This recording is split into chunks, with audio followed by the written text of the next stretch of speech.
2003 ഈ ആന എന്നെ നിന്ന് രക്ഷിച്ചത്. അത് എന്താണെന്ന് വാടാനപ്പള്ളി തൃത്തല്ലൂർ എന്നും പറഞ്ഞൊരു സ്ഥലത്ത് പൂരത്തിൽ പോയി. അവിടെ ചെന്ന് കഴിഞ്ഞപ്പോഴേ ബ്രാൻഡിയൊക്കെ കമ്മിറ്റിക്കാർ കൊണ്ടുവന്ന് വന്നു. ഞാൻ പറഞ്ഞു, എനിക്ക് കമ്മിറ്റിക്കാരോട് ഞാൻ പറഞ്ഞു, എനിക്ക് ചോറ് എന്തെങ്കിലും കിട്ടിയാൽ മതി, എനിക്ക് ബ്രാൻഡി വേണ്ട.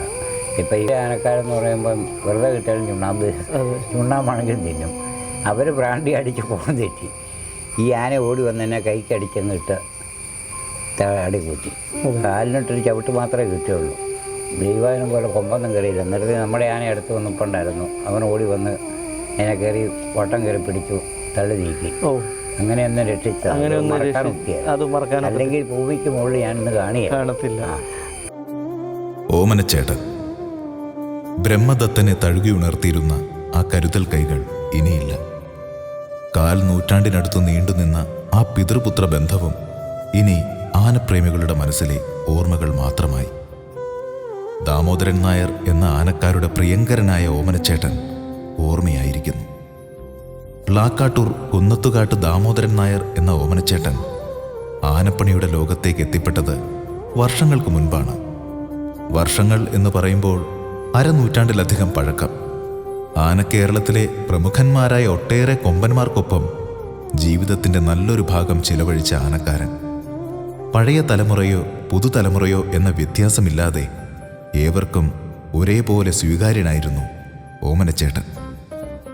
വർഷങ്ങൾ നീണ്ട തൻ്റെ ജീവിത വഴിയിൽ ഒരുപാട് പേരെ ആനപ്പണിയുടെ പാഠങ്ങൾ പഠിപ്പിച്ചു. ആനപ്പാപ്പന്മാർക്കിടയിലെ അഗ്രഗണ്യൻ എന്ന വിശേഷണത്തിന് തികച്ചും യോഗ്യനായ ഓമനച്ചേട്ടൻ്റെ ശിഷ്യന്മാരിൽ പലരും ഇന്ന് കേമന്മാരാണ്. കരയിലെ ഏറ്റവും വലിയ ജീവിയെ കൗതുകത്തോടെ നോക്കിക്കണ്ട ഒരു കുട്ടി ഒടുവിൽ ആനപ്പണി പഠിക്കാൻ തന്നെ തീരുമാനിച്ചുറപ്പിച്ചു. അക്കാലത്തെ പേരുകേട്ട ആനക്കാരനായിരുന്ന കുടമാളൂർ രാഘവൻ നായരെ സമീപിച്ചു. തുടർന്ന് അദ്ദേഹത്തിൻ്റെ ശിഷ്യനായി ഒപ്പം കൂടി. പിന്നീടങ്ങോട്ട് വർഷങ്ങൾ നീണ്ടുനിന്ന ഗജപരിപാലന നിയോഗം. വെള്ളഞ്ചൂർ രംഗൻ, തിരുവമ്പാടി ചന്ദ്രശേഖരൻ, ചാന്നാനിക്കാട് അയ്യപ്പൻകുട്ടി, പൗവത്ത് ഗംഗാധരൻ, തോട്ടയ്ക്കാട്ട് രാമചന്ദ്രൻ തുടങ്ങിയ വീരകേസരികളെ വഴി നടത്തിയതിൻ്റെ ജീവിതാനുഭവങ്ങൾ.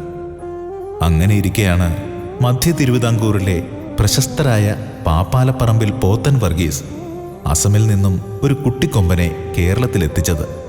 അവനെ മെരുക്കിയെടുത്ത് ചിട്ടവട്ടങ്ങൾ പഠിപ്പിക്കാൻ നിയോഗിച്ചതാവട്ടെ ഓമനച്ചേട്ടനെയും. ജീവിതത്തിലെ ഏറ്റവും പവിത്രമായൊരു അഴിയാച്ചരടിൽ കോർത്ത ആത്മബന്ധത്തിൻ്റെ തുടക്കമായിരുന്നു അത്.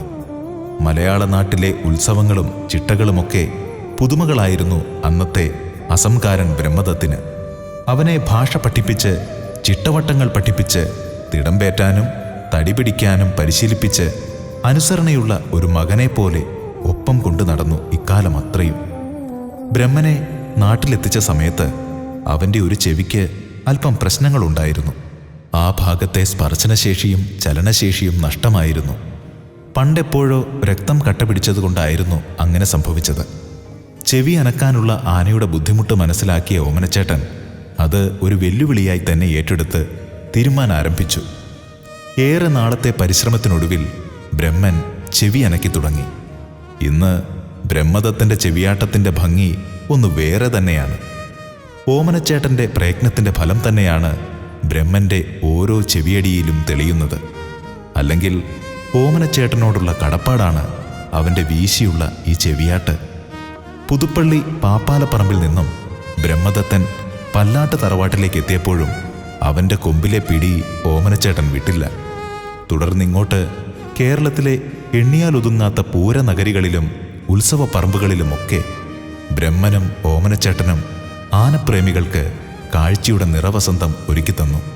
ഒരിക്കൽ ജീവൻ തന്നെ കൈവിട്ടു പോകാമായിരുന്ന അവസ്ഥയിൽ ബ്രഹ്മൻ ഓമനച്ചേട്ടനെ തൻ്റെ തുമ്പിക്കൈയിൽ കോരിയെടുത്ത് കാത്തു. അതിന് പ്രതിഫലമെന്നോണം തൻ്റെ ജീവിതം ഓമനച്ചേട്ടൻ ബ്രഹ്മനായി ഒഴിഞ്ഞുവെച്ചു. പ്രായാധിക്യത്താൽ ദൂരയാത്രകൾക്ക് ബ്രഹ്മനൊപ്പം പോവാറുണ്ടായിരുന്നില്ല കഴിഞ്ഞ കുറച്ച് നാളുകളായി അദ്ദേഹം. എങ്കിലും തന്നെക്കൊണ്ടാവുന്ന ദിവസങ്ങളിലെല്ലാം ബ്രഹ്മനെ കാണാൻ ഓടിയെത്തുമായിരുന്നു ഓമനച്ചേട്ടൻ.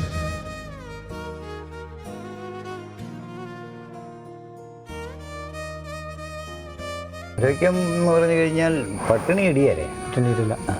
പട്ടിണിയില്ല. നേരത്തെ പുതുപ്പിൾ നിന്ന് കഴിഞ്ഞപ്പോഴാണെങ്കിലും പ്രാവശ്യം ഇതിൻ്റെ കയ്യിൽ നിന്ന് കുറച്ച് തീറ്റ പോയി കഴിഞ്ഞപ്പോൾ കുറച്ച് തീറ്റ കൊണ്ട് വെച്ചിട്ടുണ്ടായിരുന്നു. തികയായിരുന്നു. എനിക്ക് തന്നെ ഒരു ബോധ്യം വന്നു. ഞാൻ കുറച്ച് തീറ്റയോടെ എടുത്തുകൊണ്ട് വന്നു. അത് ഒരു തോടിറങ്ങിക്കിടക്കായിരുന്നു. തോട്ട് നല്ല വെള്ളമറവായിരുന്നു. ആനയുടെ കൊമ്പയിൽ നിന്ന് അത് പോയി. ഉടനെ തിരിച്ച് ഇങ്ങോട്ട് കയറി വന്നു കഴിഞ്ഞപ്പോൾ ഇനി അത് പോയത് പോട്ടെ, ഞാനൊരു കടയിൽ കയറി 5-8 ഇത് അവല് 2 കടയിലുണ്ടായിരുന്നു. 9 കിലോ അവലോളം മേടിച്ച് ഞാൻ വലിയ ചെരുവത്തിനകത്തിട്ട് കൊടുത്തു. അപ്പം അതിൻ്റെ അങ്ങനെ പട്ടിണി ഇടുന്ന ഞാൻ ഒറ്റയ്ക്കാണെങ്കിലും മരത്തേക്ക് ഒരു തീറ്റ വിട്ടിട്ടുണ്ട്. ഇപ്പോഴാണെന്ന് പറഞ്ഞാൽ അത്യാവശ്യമൊക്കെ ഞാൻ ചിലപ്പോൾ കയറുകയൊക്കെ ചെയ്യും. അങ്ങനെയാണ് ഞാൻ പട്ടിണി ഇടുക. അത് തന്നെ ആയിരിക്കും ഒരു പക്ഷേ അതിൻ്റെ ഈ ആരോഗ്യത്തിൻ്റെ ഒരു രഹസ്യം. അതെ, എൻ്റെ അമ്മ മരിച്ചു കിടന്നിട്ട് ഞാൻ ചോറ് കൊടുക്കാതിരുന്നിട്ടില്ല. ഇവിടെ വന്ന് ചോറ് കൊടുത്തേച്ചാ പോയത്. തൻ്റെ അവസാന നാളുകളിലും ആ ശീലങ്ങൾക്കൊന്നും ഒരു മുടക്കവും വരുത്തിയിരുന്നില്ല അദ്ദേഹം.